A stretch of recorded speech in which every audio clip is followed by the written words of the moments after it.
অষ্টম শ্রেণীর শিক্ষার্থীরা সপ্তম অধ্যায়ের ম্যাথ নিয়ে অনেক পেরেশানিতে আছো, তাই না?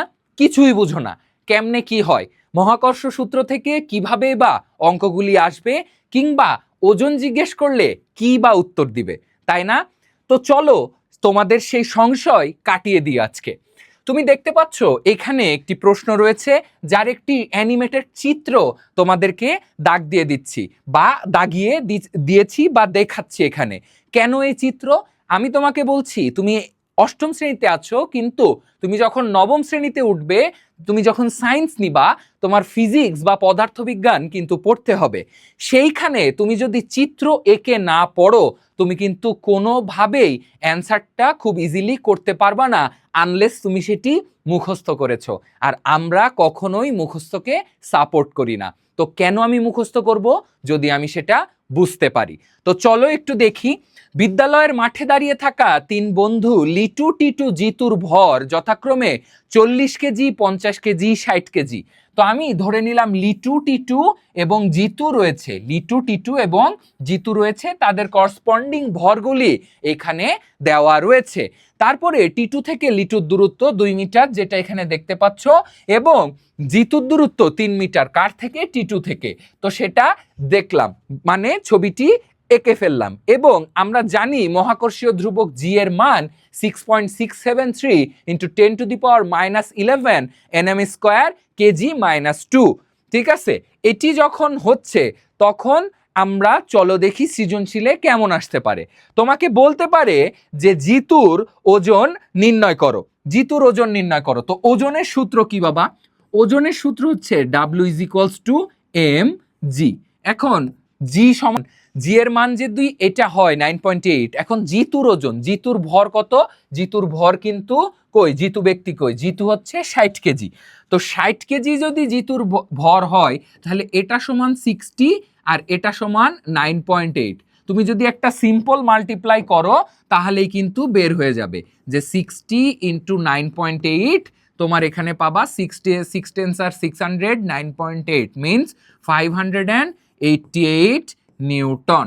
ঠিক আছে, তাহলে 588 নিউটন। তার মানে এটি কার ওজন? জিতুর ওজন। তুমি কিন্তু জানো যে ওজন এবং ভর সেম কথা না, ওজন এবং ভর সেম কথা না। এটা হচ্ছে ভর, এটা হচ্ছে ভর, কিন্তু এই ভরকে যখন অভিকর্ষ ত্বরণ দিয়ে গুণ করা হয়, সেটি হয়ে যায় ওজন। এই কারণে ওজন পরিবর্তনশীল হলেও ভর কিন্তু পরিবর্তনশীল না।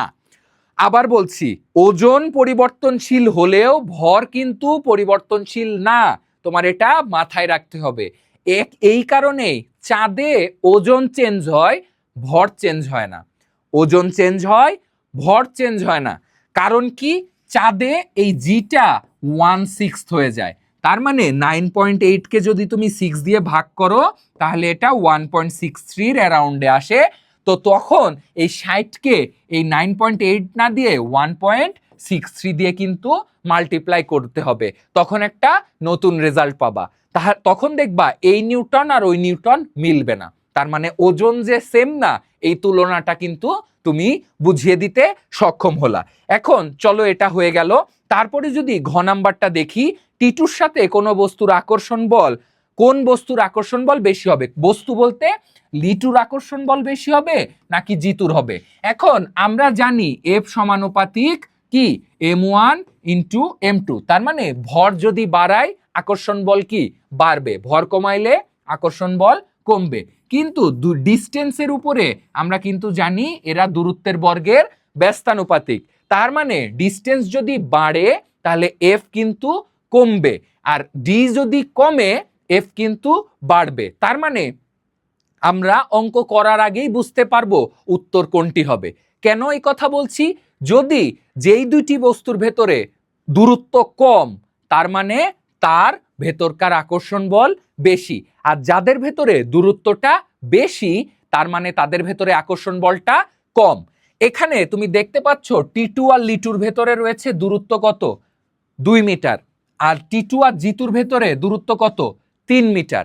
তার মানে তুমি কিন্তু মনে মনে অঙ্ক না করেই অ্যান্সারটা পেয়ে গেছো যে টিটু আর লিটুর ভেতরে আকর্ষণ বলটা বেশি হবে। তো মুখের কথায় তো আর হচ্ছে চিরা ভিজবে না, তো চলো একটু চিরাটা ভিজিয়ে দিই। চিরা ভেজানোর জন্য আমরা জানি প্রথম সূত্রটা F is equals to G m1 m2 divided by d square. এখন প্রথম সম্পর্ক কে প্রথম সম্পর্ক হচ্ছে তোমার লিটু আর টি2। তো লিটু টি2 সম্পর্ক যদি হয় লিটু টি2 এদের ভেতরে F সমান সমান G m1 m2 divided by d square যদি করো, তাহলে তুমি দেখবা এখানে জি এর মান বসাইলা, বসানোর পরে তোমার কিন্তু ভরগুলি রাখবে। লিটুর ভর 40 আর ওর ভর 50, তাহলে 40 ইন্টু 50, তোমার কিন্তু এখানে 40 ইন্টু 50, আচ্ছা 40 ইন্টু 50 করতে হবে যেহেতু। আচ্ছা এখানে যদি একটু সুন্দর করে দেখি, এটা -11, এটা 40 ইন্টু 50 এবং মধ্যবর্তী দূরত্ব 2 এর স্কোয়ার। ঠিক আছে, এটা করলে তুমি সামথিং একটা ভ্যালু পাবা, 3 পয়েন্ট অ্যারাউন্ডে কিছু একটা ভ্যালু পাবা। সেই ভ্যালুটা আছে, তুমি এখানে ক্যালকুলেটরে বসিয়ে করে নিবা।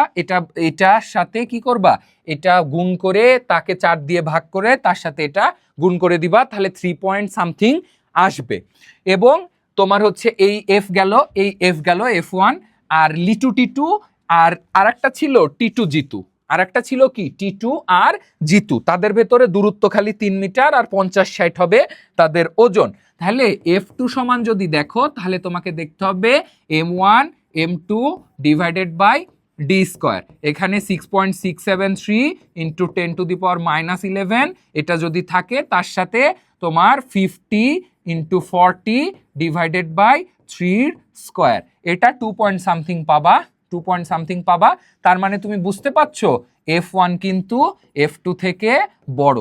F1 যখন F2 থেকে বড় হবে, তার মানে কি দাঁড়াচ্ছে, F1 যদি F2 থেকে বড় হয়, আচ্ছা F1 যদি F2 থেকে বড় হয়, এটা আমরা অঙ্ক করে প্রমাণ করে দিলাম। এবং আমাদের যেই হচ্ছে বেসিকও বলছে যে F1 F2 থেকে বড় কিন্তু হবে। বেসিকটাও কি বলছে, F1 F2 থেকে বড় হবে, তাই না? বেসিকটাও তাই বলছে, তার মানে কথা এবং কাজের মিল রয়েছে। তুমি যদি এইভাবে থিওরি প্লাস ম্যাথমেটিক্সগুলা ঠিক প্যারালালি পড়তে পারো, তাহলে কিন্তু তুমি কখনোই ফিজিক্স যখন নিবা তখন কিন্তু ভুলবে না। তার মানে এইভাবে তুমি যদি এখন থেকেই বেসিকটা ক্লিয়ার রাখো, অষ্টম শ্রেণীতেই এই জিনিসগুলা ক্লিয়ার করে ফেলো, তাহলে কিন্তু নবম শ্রেণী তোমার জন্য খুব ইজি হয়ে যাবে। তো এইভাবে যদি পড়তে চাও, তাহলে কিন্তু আমাদের কোর্সগুলিতে তুমি এনরোল করতে পারো। কোর্স সম্পর্কিত বিস্তারিত তথ্য জানতে নক করো আমাদের হোয়াটসঅ্যাপ নাম্বারে অথবা ফেসবুক মেসেঞ্জারে। তাহলে নিশ্চিতভাবে দেখা হচ্ছে লাইভ ক্লাসগুলোতে।